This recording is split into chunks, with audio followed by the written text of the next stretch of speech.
सम्मन और सेव के घर पर जब भगवान गए, ऐसी परिस्थिति बना दी परमात्मा ने, परमात्मा की इज्जत के लिए कि गुरु जी की इज्जत पाँच नहीं आ जाए, अपने लड़के को काटना पड़ गया।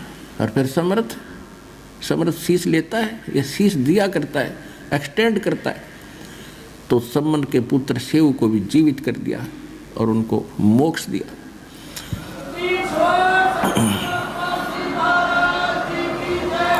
तो इसको कहते हैं नुक्ते ऊपर रिझ जाएगा रे, करोड़ कर्म जल जाएं तुम्हारे। फिर हमारी एक गलती है जो सम्मन ने कर दी। उसने क्या गलती की? उसके मन में एक बात बैठ गई कि हे परमात्मा, मैं धनी होता तो सतगुरु की सेवा के लिए मुझे अपना बालक काटना नहीं पड़ता। अब लड़के की गर्दन काटना ये छोटी बात नहीं। और काट दी, फिर उसके बाद उसके दिल में ऐसी ठेस लगी कि ये मैंने क्यों करना पड़ा कि मेरे पास धन नहीं था। अब वो धन न मांगता रहा, परमात्मा ने उससे जीवन में एक नंबर का सेठ बना दिया। लेकिन सेव और उसकी मां ने की, उनको ज्ञान गजब का समझ में आ गया था, वो तो पार हो गए। ये भी सम्मन रह गया, माया माया करता, मृत्यु होगी। अगले जन्म में ये नौ शेरवान नाम के एक शहर में नौ शेर खान नाम का राजा बना, बादशाह बन गया, क्योंकि इतना दान सेक्रीफाइस कर रखा था। जब घना धन मालिक ने दिया, इसने टिट के फिर भी दान किया था, उस दान के प्रतिफल में यो बादशाह बन गया। और इसके 80 खजाने थे, 80 गंज बोले हैं। एक यानी जमीन में दाब्या करते पहले राजा लोग, और उस पर एक झंडा टांग देते थे, ध्वजा। तो इसकी 80 ध्वजा टंगी हुई थी। तो राजाओं को दूर के राजाओं, गुप्तचर लोग बता दिया करते थे कि उस राजा के 80 गंज खजाने हैं। 80 गंज, एक गंज में अरबों खरबों का खजाना होता है, हीरे पन्ने लाल ऐसे ऐसे, सोना चांदी। अब वो तक खूब चौड़ा हुआ बैठा राजा बन के, इतना धन है मेरा, और कंजूस इतना हो गया, दान नहीं करता। तो काल चाहता है कि ये भक्तिहीन हो, इसका भट्ठा बैठे, सारे खजाने दाबे में बैठे, कल मृत्यु हो जाती, गधा बनाओ। वो खजाने के काम आते उस मूर्ख के, वही सम्मन था। अब कहते गोता जो जन मेरी शरण है, ताका हूँ मैं दास, और गैल गैल लागा फिरूं जब तक धरती आकाश। अब परमात्मा का काम बढ़ाया, अपनी विरान माटी करवाई। अब भगवान फिर पहुँचे वहाँ एक साधु रूप बना के, और जाके कहा महाराज कुछ दान दे दो।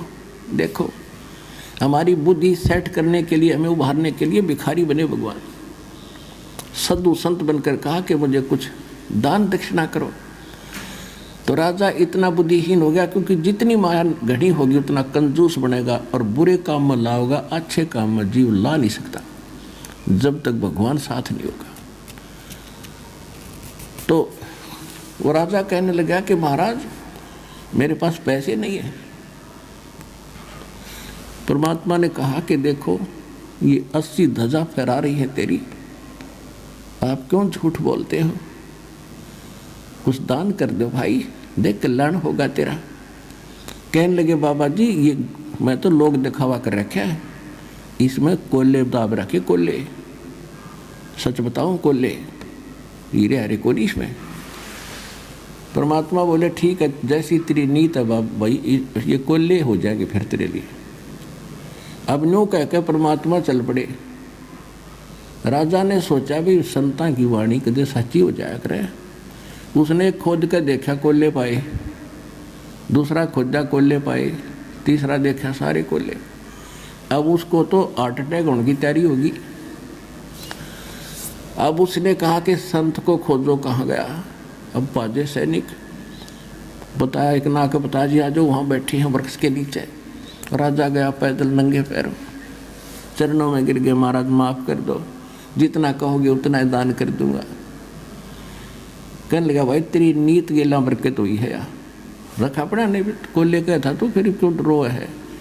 नहीं जी गलती होगी, मैं तो लुट जाऊंगा, पिट जाऊंगा। परमात्मा बोला इनको दान करेगा ना 80% तो मैं वापस करूँगा, यानी एक आध रख ले बाकी दान करे, नहीं तेरा नरक में जाएगा तो उसने कहा ठीक है, जैसे आप कहो। ने सोचा भागते चोर की लंगोटी अच्छी न, सारा गया।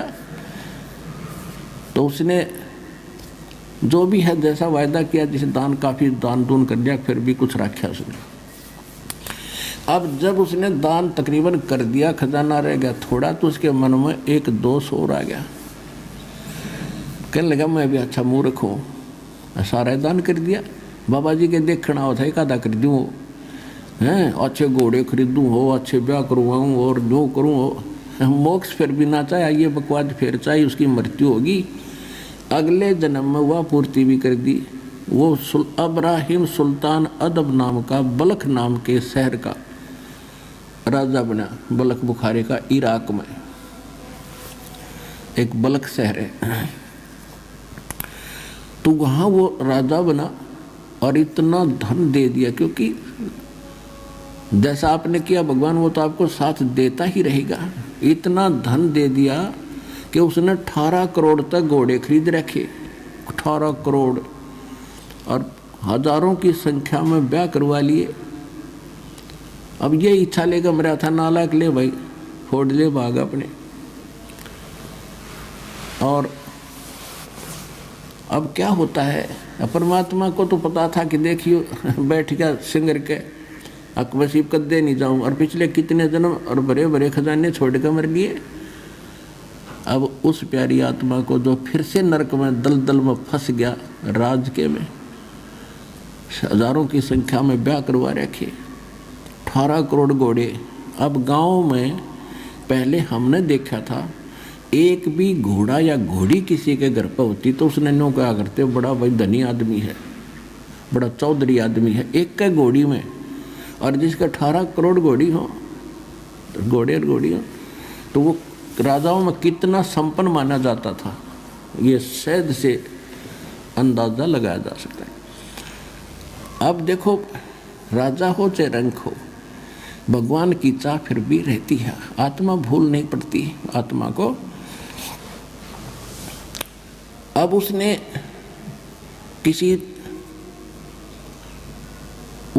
क्या किया, एक संत के बारे में सुना कि बड़ा पहुंचा हुआ संत है, 2 के 20 बना देता है, बड़ा धनी कर देता है।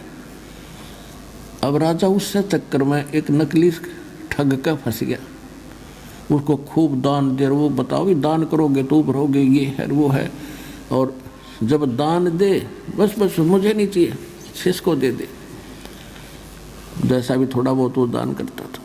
तो एक दिन क्या हुआ, उसने राजा की उस अब्राहिम सुल्तान अधम ने एक अंगूठी बनवा रखी थी, छाप, और उसमें हीरे छोटे छोटे इतने जुड़वा रखे थे, यानी बहुत कीमती थी वह। और उस ठग ने वह देख ली संत ने कि यह किस प्रकार से ली जा, तो उसने अपने चेले तक कह और उस राजा जैसी अंगूठी बनवा ली। और नकली बनवा ली, कति डुप्लीकेट, सेम टू सेम। और राजा जब उसके पास पहुंचा दर्शन करने के लिए, तो राजा से कहा, राजा ने कहा कि चलो महाराज आज नौका विहार करते हैं दरिया में। चलो। अब जब वो नौका में बैठे जा रहे थे, तो राजा की अंगूठी की तरफ नजर दी थी पहले उसकी कि राजन ये क्या ले रखा है, अगली अंगूठी है, ये कितनी कीमती है, कि ऐसे 1 लाख रुपए की बनी है। अच्छा, वाह भाई वाह। और उस नाविक को कहता है, पतवार को, माँ उसको कि भी सीधा चला, इधर चल इधर। राजा का ध्यान इधर हुआ, वह अंगूठी बदल ली और कहता है अच्छा इतनी कीमती हमारे किस काम की, वह फेंक दी दरिया में। राजा ने सोचा कि बड़ा त्यागी बैरागी भाई, ये तो संत के कमाल की बात है, इसकी लालच ही नहीं इसके मन में, और ज़्यादा डिवोट हो गया उसके ऊपर, भाई संत होता है ऐसा हो। अब कुछ दिनों के बाद क्या हुआ, उस चेले की गुरु की बिगड़ गई। कहते हैं गुरु लोभी शेष लालची दोनों खेल दा और दोनों डूबे बापुड़ा चढ़ पत्थर की नाव। तो पत्थर की नाव पर बैठे थे। एक दिन तक उनका जूत बाजना ही था। उस चेले ने मंत्री को बता दिया कि ये संत नहीं, ये ठग है। और राजा की जो अंगूठी थी ना, इसने दरिया में नहीं फेंकी, जो खुद दबाए बैठा है। मंत्री ने कही राजा को, राजा के यह बात गला उतरे नहीं, अग्नि ने ऐसा नहीं हो सकता। तो मंत्री बड़ा समझदार था, उसने वो बोला शेष कि अभी सच्ची बता, राजा तक की बात जाएगी, बात बिगड़ जाएगी।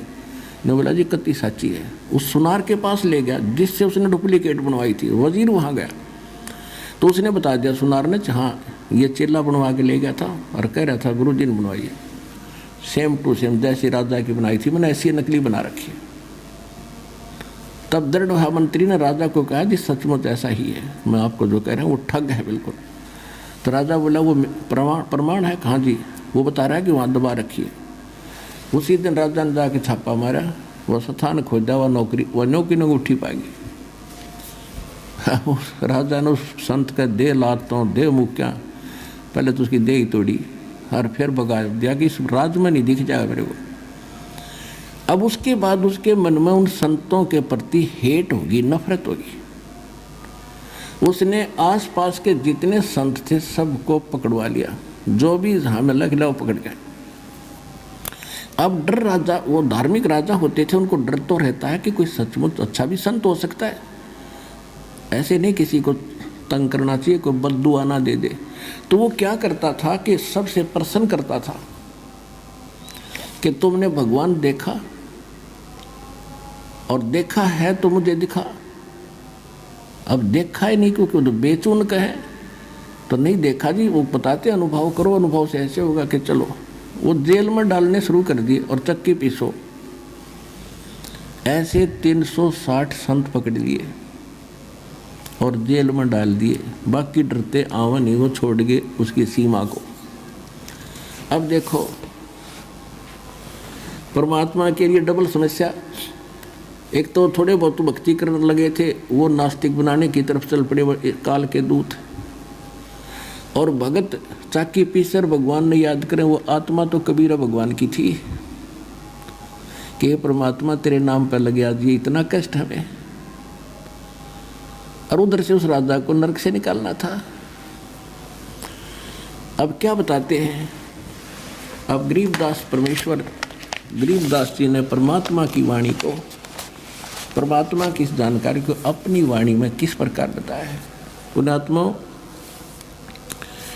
जैसे तुलसीदास जी ने रामायण को अपने चौपाइयों में अपने वाणी के आधार से बताया है, इसी प्रकार समझ लो परमात्मा से प्राप्त ज्ञान को दिव्य दृष्टि के आधार से 100% ज्ञान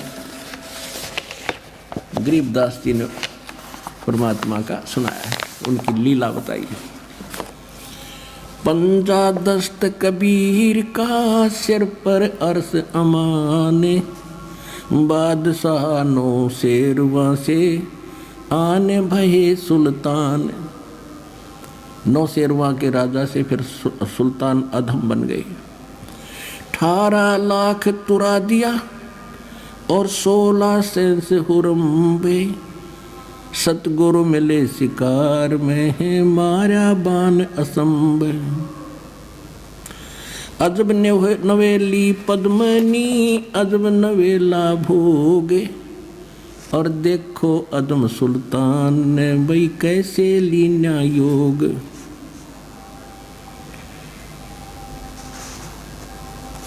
गगन मंडल से उतरे वो साहेब पुरुष कबीर, गगन मंडल से उतरे सतलोक से आए और चोला धरा खवास का,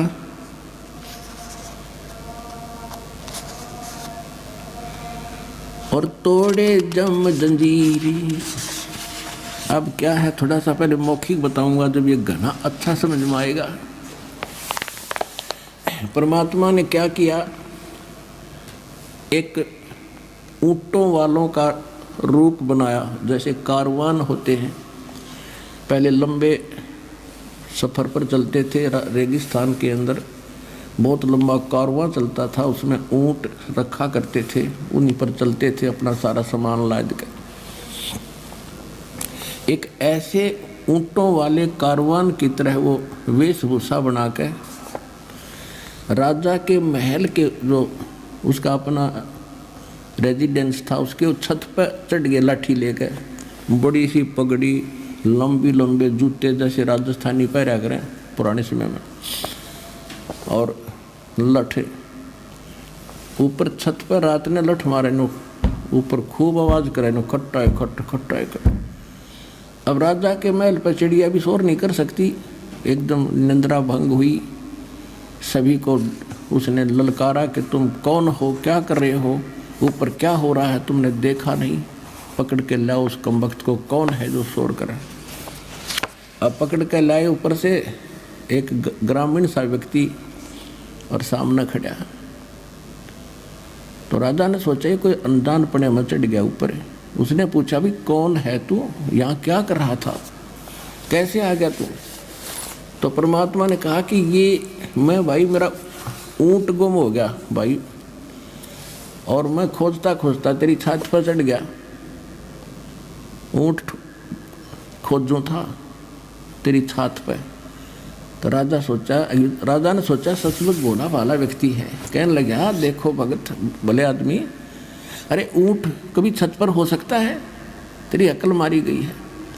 परमात्मा बोले कि जैसे छत ऊँट पर नहीं हो सकता, वहाँ मिल ही नहीं सकता, चढ़ ही नहीं सकता, क्वाइट इम्पॉसिबल, इसी प्रकार इन संतों को सता के और ये बकवाद करके तू भगवान नहीं पा सकता, इतना ही क्वाइट इम्पॉसिबल।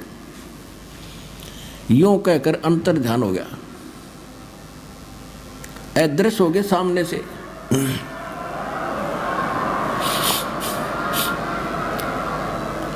अब राजा को लगे चक्कर आने, अपने आत्मा सामने ऐसी घटना घट गया तो चक्कर आ जा आदमी ने। उसने सोचा कोई फरिश्ता था या ये केबला थी। उधर से परमात्मा वहां पहुंच गए जेल में, जहां उसके बच्चे 360 चक्की पीस रहे थे। अब वहां जाकर के उन पहरेदारों से कहा, पुलिस वालों से, कि भाई मेरी भी सजा कर दी तुम्हारे राजा ने। वो बोले तो अच्छा भला आदमी, आप पे आ गया, कहाँ पे आ गया, मैं तो भाई राजा तो डर लग गया। बोला ठीक है बैठ अंदर। वो बैठा दिया और कहा ये चक्की पकड़। तो परमात्मा खड़े हो गए, कहने लगे भाई देखो एक काम करेंगे हम, चाहे तो चक्की चलवा लो और चाहे इसमें तुम कणक डालो, एक काम तुम करोगे काम करेंगे। और सबको कह दिया बंद कर दो भाई। अब सैनिका ने सोची अच्छा क्रांतिकारी है, इसने सट्राई करवा दी। कहने लगे बात पुनः सोची, पुलिस वाला ने सोची कि लाइन नसीब दे कराएंगे आज, पहले 2 घंटे 4 घंटे चक्की चलवाते थे, सारा दिन चलवाएंगे। कहा कि हम कनक डालेंगे और तुम चक्की चलाओ। परमात्मा बोले ठीक है, पोजीशन पकड़ो, आप आओ सारे तैयार हो जाओ, कणक ले गए। अच्छा हो गए तैयार। परमात्मा एक सोटी ले रहे थे डंडी सी, अपनी चाकी के उस डंडे का लगा दी, चल बच्चा पीस देन काटा। तो वो सारी चक्की 360 की 360 कखा उठा दिया, जैसे बिजली वाली चला करें। अब उन सभी से कहा कि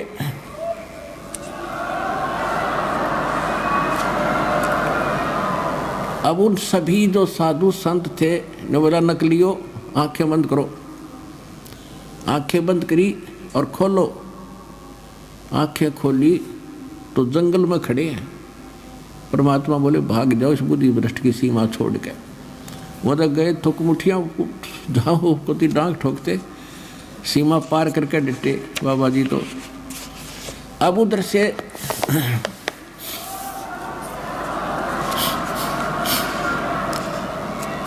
तो यहाँ का ये बंदी छोड़ भी कहलाते हैं।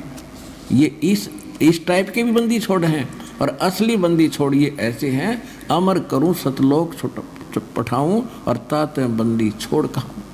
ये छोटे मोटे यहाँ के बंधन थे तो इनके लिए मामूली सी बातें हैं। असली बंधन तो हम काल के कैद में बंद है, इससे भी छुटवाएंगे, अमर करेंगे। उधर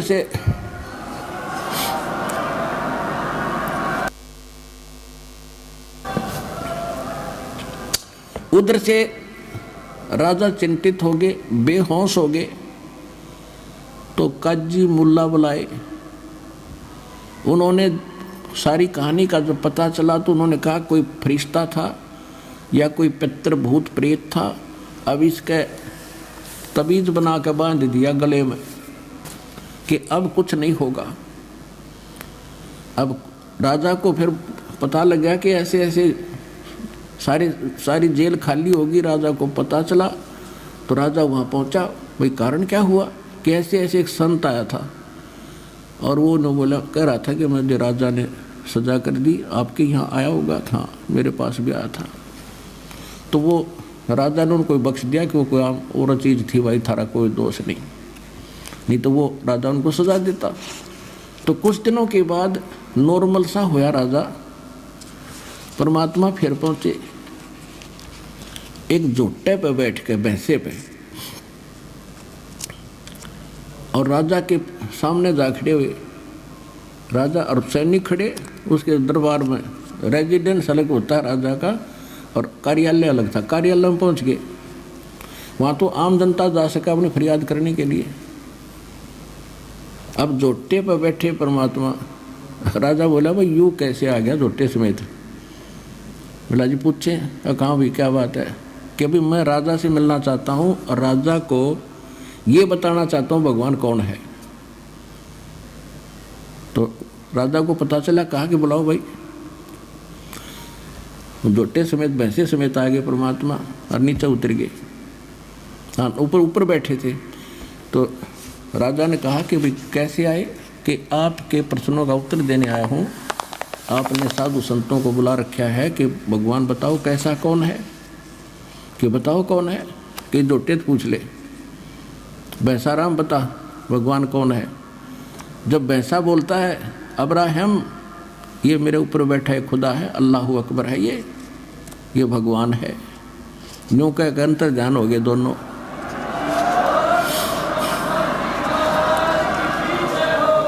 अब राजा फिर चित गया, बेहोश हो गया, चक्कर खा के गिर गया। फिर मौलवी बुलाए। उन्होंने बाईं बाजू पर तवीज बांध दिया दूसरे ने। अब कुछ नहीं होगा। अब कुछ दिनों के बाद वो नॉर्मल सा हुआ राजा।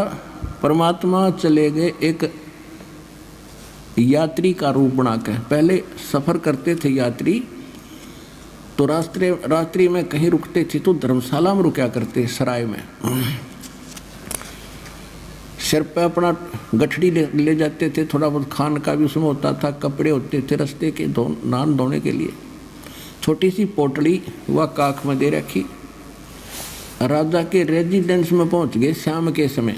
राजा बैठा, कुछ नौकर खड़े, रानियां बैठी। अब अंदर कति निकट पहुंच गए। जब राजा ने पूछा भी ये कैसे आया ग्रामीण यहाँ पर, पूछो इससे। अब भाई कैसे आया? इतने मालिक उसके निकट पहुंच गए। राजा ने कहा यहाँ कैसे आए आप? कहने लगे जी मैं रास्ते चलता व्यक्ति हूँ, यात्री हूँ, और मैंने आगे जाना है, शाम होगी। मैं आपकी सराय में, आपकी धर्मशाला में एक रात काटना चाहता हूँ। उसका किराया बता दे, एक कमरा बता दे। अब राजा कहने लगा, बोले आदमी आपने ये सराय दिखाई देती है, ये राजा का महल है, मैं राजा हूँ, ये धर्मशाला नहीं, धर्मशाला कहीं और है, वहाँ जाओ। तो परमात्मा ने कहा कि आपसे पहले इसमें कौन था? कि मेरे यानी दादे परदादे रहे, वंशज रहे। तो वो कहाँ गए भाई? कि वो तो अल्लाह खुदा को प्यारे हुए। तो आप कितने दिन रहोगे इसमें? आप क्या इसमें सदा रहोगे? अब जब अपनी मृत्यु का नंबर आओ ना, जब गिग्गी बंदा है इंसान की, तो उन्होंने कहा मैं भी मरूंगा।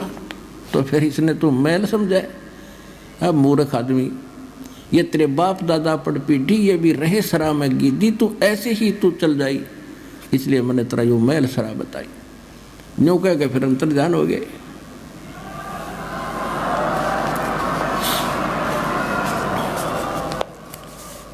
वो फिर चक्कर खा गया, दूसरी बाजू का बंधवा दिया तबीज मौलविया से, अगब ठीक रहेगा। अब कुछ दिन बाद राजा नॉर्मल सा हुआ, वह माया की भांग फिर चढ़ने लगी, इतने फिर पहुंच गए। राजा का एक 9 लखा बाग था जिसके अंदर बहुत लंबा क्षेत्र होता है और 9 लाख टाइप के बढ़िया बढ़िया उसके पेड़ पौधे और फूल लगाए जाते हैं। उसमें दिन में विश्राम करता था 2-4 घंटे, और वहाँ बांदियों की ड्यूटी लगाई जाती थी, नौकरानी उनकी वो बेड को सेट करके आते थे, बिछाते थे झाड़ जोड़ कर, और आसपास फूल के गुलदस्ते लगाया करते थे। और बांदियों की ड्रेस अलग होती है, जैसे नौकरों की पियोनों की खाकी ड्रेस होती है, ऐसे होती थी। एक दिन परमात्मा स्वयं गए दासी रूप बना के, बांदी रूप बना के, और अब्राहिम सुल्तान की वह बाग में सेज यानी बेड लगाया, चारों तरफ गुलदस्ते लगा के, और लेट गए, उस समय स्वयं सो गए। अब राजा गया, उसने माथा ठनका कि रानी का एक बांदी की हिम्मत और मेरी बेड पे सोने की, इसका दिमाग खराब हो गया। एक हंटर होता था, हंटर रखते थे कोड़ा, अगर घोड़े का मार दे तो घोड़ा गिर जाए, इतना तगड़ा आदमी था वो अब्राहिम सुल्तान, इतना ताकतवर आदमी था। और परमात्मा के लेटे लेटे का उसने गुस्से में आकर पट्टाए पट 3 मारे, और तीनों के न्यारे न्यारे निशान शरीर पर हो गए परमात्मा की देही पे। अब फिर खड़े हुए मालिक बांदी रूप में, एक बार तो थोड़ा सा आए मर गया, ऐसे मर गई नो कहा, और फिर खड़ा होगा जब देखा वो तो लीला करे थे, और हंसते हंसते लोटपोट हो गए वहाँ से।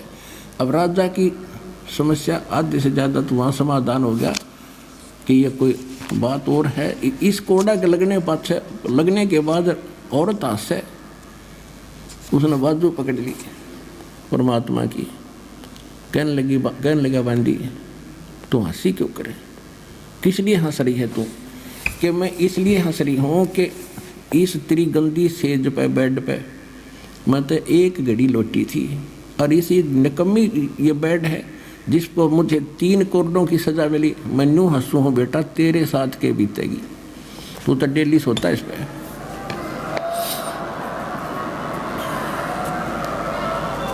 मैं ये हंस रही हूँ कि तेरा क्या हाल होगा, तेरी उस दीन अवस्था को देख रही हूँ मैं। इतना कह के अंतर्ध्यान हो गया, हाथ छुटा गए। 2 घंटे बेहोश रहा राजा, 2 घंटे।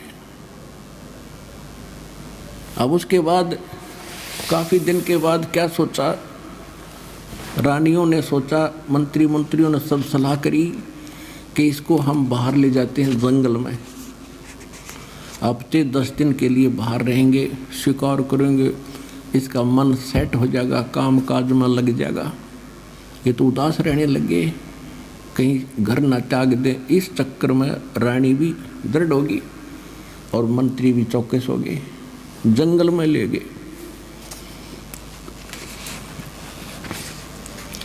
जंगल में ले गए, वहाँ जाकर पड़ाव ला दिया, और सुबह से लेकर दोपहर होगी शिकार करने के लिए गए थे सैनिक भी उसके साथ, और वो भी राजा भी। कोई भी जानवर नहीं मिला। तो दोपहर के आसपास उसको एक मृग दिखाई दिया आता हुआ। राजा ने सभी सैनिकों से बोल दिया कि जिसके पास से ये मृग चला गया उसकी खैर नहीं है,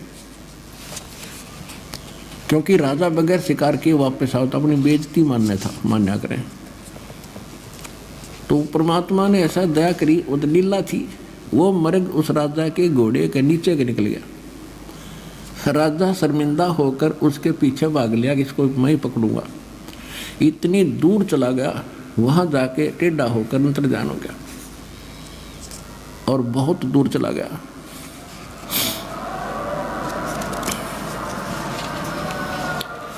और अपने पड़ाव से बहुत दूर चला गया, जहां उनकी रोटी पानी था, वहाँ आसपास कोई जल नहीं, उसको भूख भी लगाई और प्यास भी, घोड़े को भी उसको भी। ऐसी स्थिति आ गई उस राजा की और घोड़े की, अगर 10 मिनट 20 मिनट जल ना मिले तो दोनों मरे। अब जब ये आत्मा इस स्थिति में आती है ना, राजा था जब तक ऊपरले मनते अल्लाहू अकबर करे था, जब आत्मा से पुकारा जैसे मरते हुए भगवान याद करते, अल्लाह अकबर तो ये यही है, अल्लाह कबीर, सबका मालिक, सबका बाप और सबका जो रहमत वाला। पहुँचूंगा क्षण एक में जन अपने के हेत। जब उसने ऐसा करा कि सचमुच ही भी मरेंगे दोनों, परमात्मा ने थोड़ी सी दूरी पे एक सुंदर बगीचा बनाया जिसमें फल फ्रूट, सेब, संतरे, काजू और खूब लदपद कर दिए।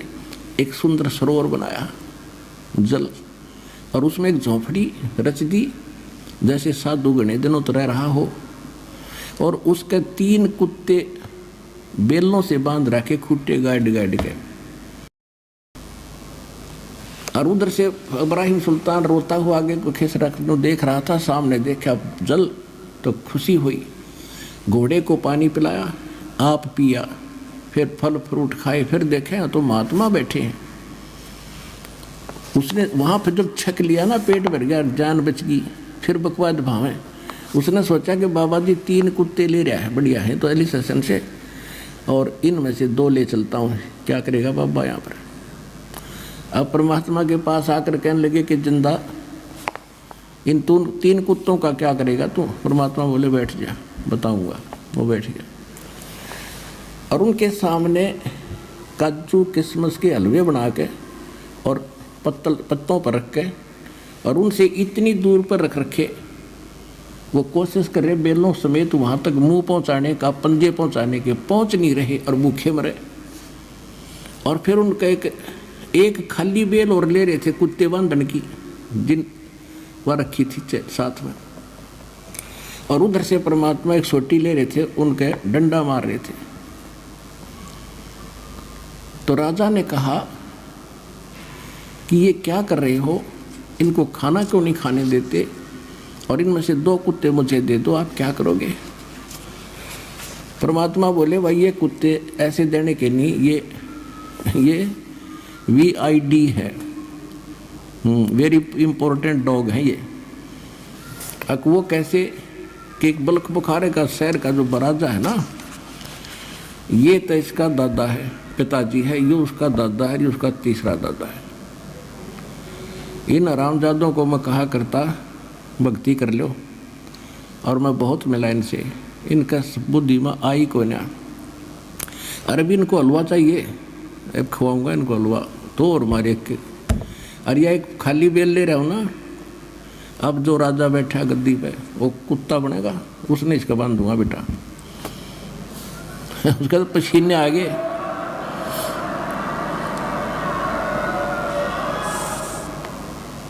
होए होए होए, अब चरणों में गिर गया, अरे मर गया कति, ये तो नाश होगा। देख बाबा, दादा बाबा सारे बंदे बैठे, चरणों में गिर गया, रो बुरी तरह, बख्श दो बाबा, बख्श दो महाराज, बख्श दो मुझे। थोड़ी देर के बाद रो रहा के उठा, वहाँ कुछ भी कोई नहीं, कॉलर में पड़ा कती रेत में, ना वहाँ बगीचा, ना बाबा जी, ना कुत्ते, ना जल, ना सरोवर, कुछ भी नहीं। और घोड़े के पैर गिल्ले, पेट भर रहा, सपना के ऊपर माने। अब रुकना था 10 दिन, उससे दिन वापस हो लिया। सारे लंगर बोलिया नहीं था, उसका मुंह बंद हो गया।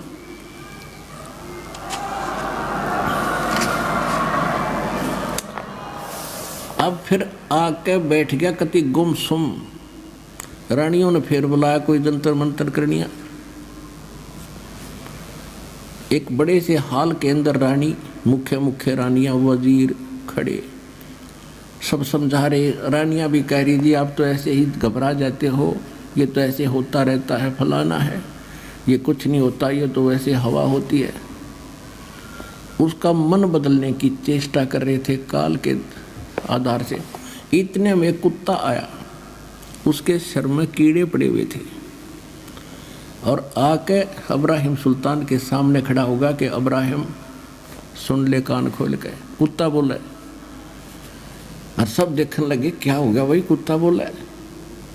कहने लगे मैं फलाने देश का राजा था, नगरी का, याद है तेरे, और मेरा ऐसे ऐसे उनके साथ युद्ध हुआ था, मैंने इतने जीव मारे थे, और अब जितने वो सैनिक मैंने मारे और मरवाए थे ये देख, यूँ मिला मेरे को, तेरे पर तो मेहर हो रही है भगवान की, कुछ सोच ले। नो कह कर खेड़ दे ही गया, बाज गया कुत्ता, अंतर ध्यान हुआ। अब वो बोले, राजा बोला कि तुम तो नो को थे कि आप वैसे ही कर रहे हो, तेरे सामने हो रहा है। तो उन सबको बाहर निकाल दिया, गेट आउट, अंदर से कुंडी ला दी। रात के समय महल के पीछे से रस्सा बांध के सब कुछ त्याग के और काला मुंह कर लिया, एक साल लपेट लिया, ऐसे अल्फी ला ली, गांठ मार कर चल पड़ा। रात ने 15-20 किलोमीटर खींच दी। अब भूख लगी भगत ने, क्योंकि राजा था, पैदल तक चलना नहीं था, गजब की भूख लगी। आगे मालिक ने के रचना रची, एक मालन बेर बेच रही थी रास्ते में अपने बाग के बाहर सामने बैठ के। तो राजा ने कहा कि मालन बेर दे दे।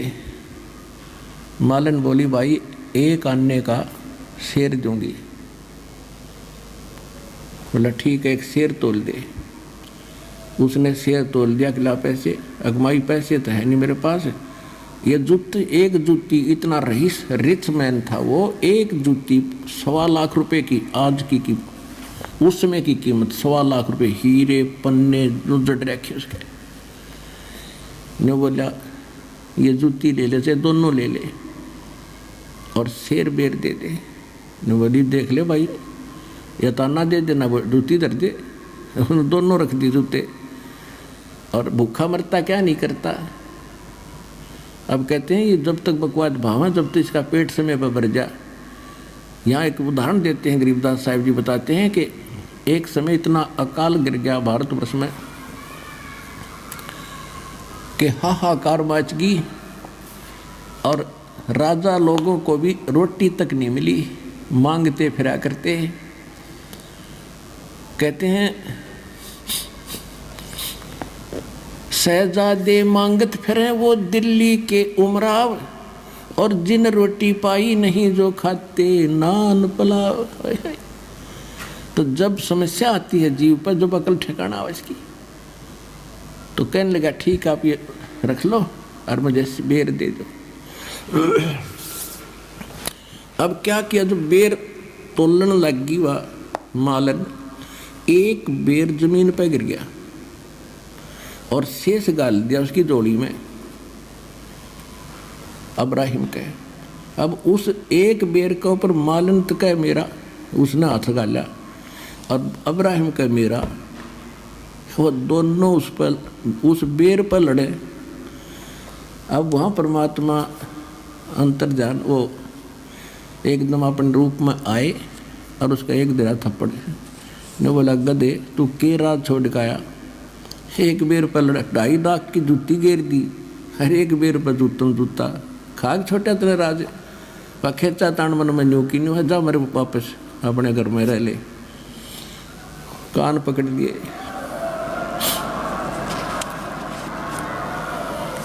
कहते 2.5 लाख की पावड़ी और 1 पैसे का बेर, और देख अदम सुल्तान ने कैसी डाली मेर।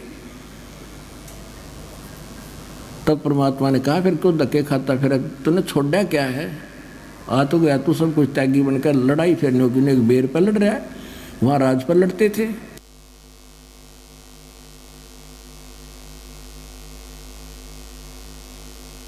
फिर उसने कान पकड़ लिए। परमात्मा बोले भाई देख बात सुन, अब मैं तुझे उससे नारा करना चाहता था जिस अड़ंगे में, जिस दलदल में तू फंसा पड़ा था। ज्ञान समझाया खूब बुरी तरह कई दिन, और फिर कहा बेटा जा बेशक इब राज भी कर ले, पर नेक नीति से करना, आत्मा मत दुखाना, और भक्ति भी कर ले। वो बोला नहीं, यह आज्ञा ना दो दाता, नरक से मुश्किल से निकल के आया हूँ, वहाँ भक्ति नहीं हो पाएगी। आज इसी स्थिति है, बच्चे सयाने हो रहे, अपने आप संभालेंगे। तो इस प्रकार उस अब्राहिम सुल्तान अदम को परमात्मा ने उस दलदल से निकाला। हम मांग गए या दलदल के गणा दंडे दाता, 2 कोठी बनवा दे भी दाता, परमात्मा के बता अब आपने सफर चलना है भक्ति का, भक्ति मार्ग पर घर पहुंचना है, तो आप यात्री हो। और यात्री के घर में चाहे कितना धन पड़ा हो, वो केवल आवश्यक वस्तु लेकर सफर कर सकता है। जब सारे घर ने सिर पर धर कर चलेगा तो 10 कदम नहीं चल सकता हो। तो इस प्रकार हमने उस परमात्मा के सफर पर चलने के लिए संसारिक परंपराओं और ये सब कुछ त्याग के हल्के से होकर चलेंगे, तभी हम अच्छी स्पीड खींचेंगे। अब क्या बताते हैं परमात्मा?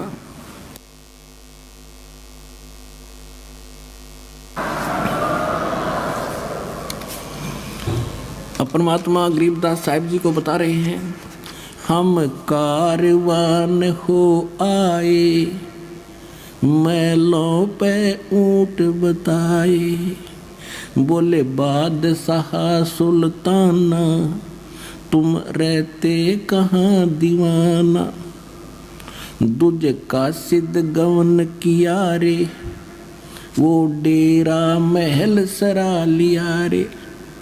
दूजे कासिद यानी यात्री बनकर गए और राजा के महल को, डेरे को मैंने सरा बताया।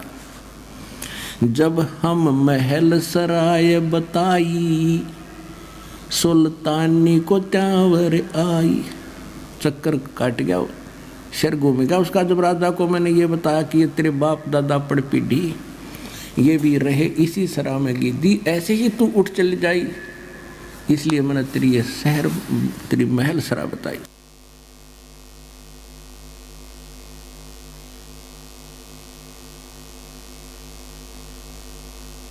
तो कहते हैं तब सुल्तान अदम को चक्कर आया था इस बात ने सुन के।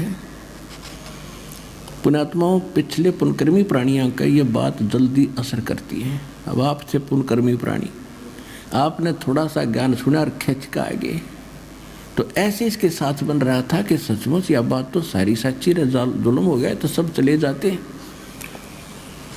जब हम महल सराय बताई, सुल्तानी कुतावर आई, अरे तेरे बाप दादा पड़ पीढ़ी, ये बसे सरा में गिद्दी, ऐसे ही तू चल जाई, यूं हम महल सराय बताई। उठे बादशाह सुल्ताना, वहाँ कासिद गैब छुपाना।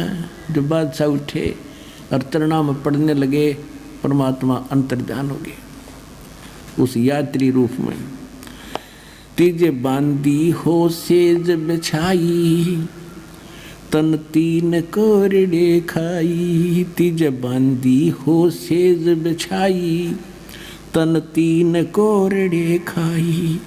तब आया अनहद हासा, सुल्तानी गहे खवासा।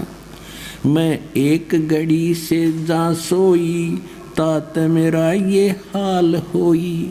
जो सोवे दिवस और राता, उनका के हाल विधाता। अब परमात्मा ने जब बांदी रूप में सो रहे थे, उसने कोरडे मारे 3 कर तन पे, तो परमात्मा ने कहा था मैं एक घड़ी से जा सोई था तो मेरा ये हाल हुई, और जो सोवे दिवस और राता, उनका के हाल विधाता।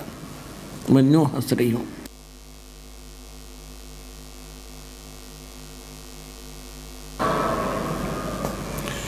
तब गए भी बहे खवासा, सुल्तानी हुए उदासा। यो कौन छलावा भाई, या का कुछ भेद न पाई। चौथे जोगी हम भय जिंदा, जिंदा महात्मा बनकर हम जंगल में बैठे। चौथे जोगी भये हम जिंदा, दिन 3 कुत्ते गलफंदा। दिनी हम सांकल डारी, सुल्तानी चले बागबाड़ी। बोले बादशाह सुल्ताना, कहाँ से आए जिंद दीवाना। जंगल में बैठ के कुत्ते वो बना के सरोवर वगैरह झोंपड़ी। तो बादशाह सुल्तान कहते तू कहाँ से आया जिंद। ये 3 कुत्ते क्या कीजे, इनमें से 2 हमको दीजे। अरे ये तेरे बाप दादा हैं भाई, इन बड़ी बदफैल कमाई। यो लो लंगर शीश लगाई, तब कुत्तों धूम मचाई।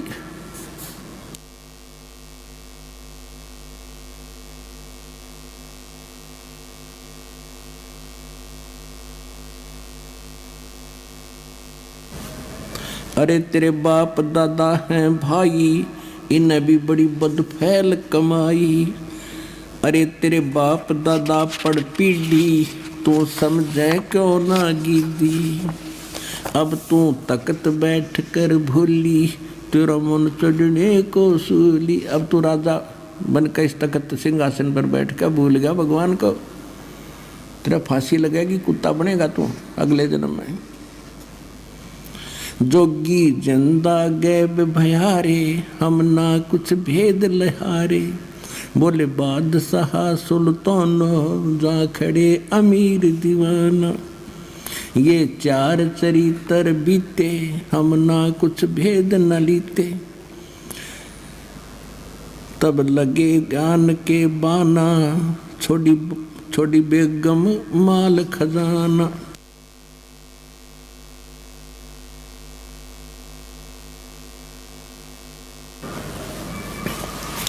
अब जगत और भगत के अंतर कितना अंतर होता है।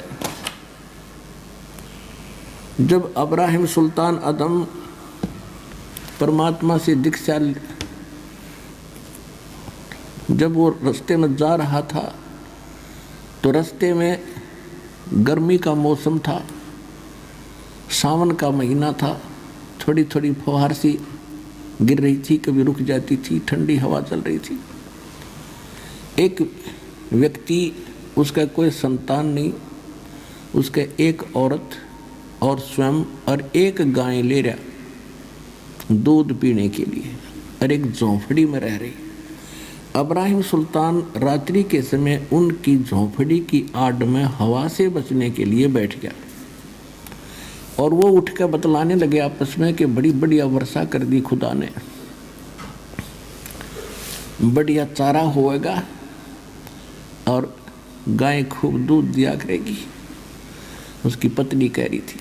तो वो क्या कहता है कि अपनी तो ऐसे ठाठ हो गए, इस बल्ख शहर के अब्राहिम सुल्तान अदम के भी कोई ना होंगे यानी, और वो पीछे सोना बैठा बैठा।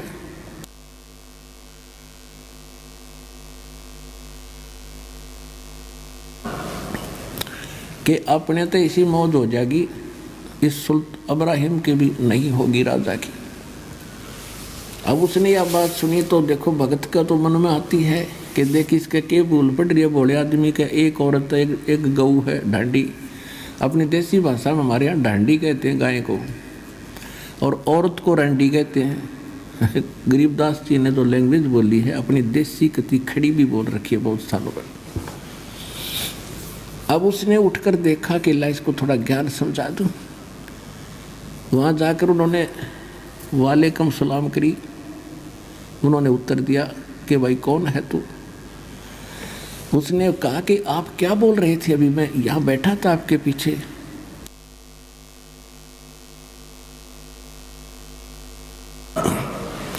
आप कह रहे थे कि ऐसी हमारी ऐसी मौत हो जाएगी, अब्राहिम सुल्तान की भी नहीं। कहाँ हो रहे, बढ़िया चारा हो गया, गाय बढ़िया दूध देगी, ठाठ से रहेंगे। तो उसने कहा भाई ये ठाठ कितने दिन रखोगे तुम, तुम्हारे दादे परदादे चले गए, तुम भी जाओगे, कुछ भक्ति करो भगवान की। कहने लगे तू कौन है भाई? कि मैं वो अब्राहिम सुल्तान अधम राजा हूँ जिसकी तुम चर्चा कर रहे थे। वो कहने लगे भाई क्यों, तू कैसे आ गया ऐसे? कि मैंने छोड़ दिया भगवान के लिए वो राज, और आप भी भक्ति करो, छोड़ो इस फंड ने।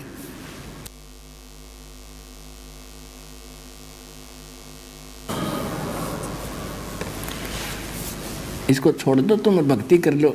जो बोला चल अपना काम कर। या तो तू वो अब्राहिम सुल्तान नहीं, और जैते अब्राहिम सुल्तान नहीं तो तेरे जैसा मूर्ख नहीं। इसी बढ़िया चीज छोड़ के आ गया तू। अब वो फिर अपनी किस्मत को सराहता है वहाँ मालिक के ज्ञान को आधार बना के कि रांडी ढांडी नात दे। रांडी माने एक औरत और ढांडी माने गाय। कहते रांडी ढांडी नात दें ये नरकइये काग, और बलक बुखारा छूट गया थी कोई पछली लागे। होय होय।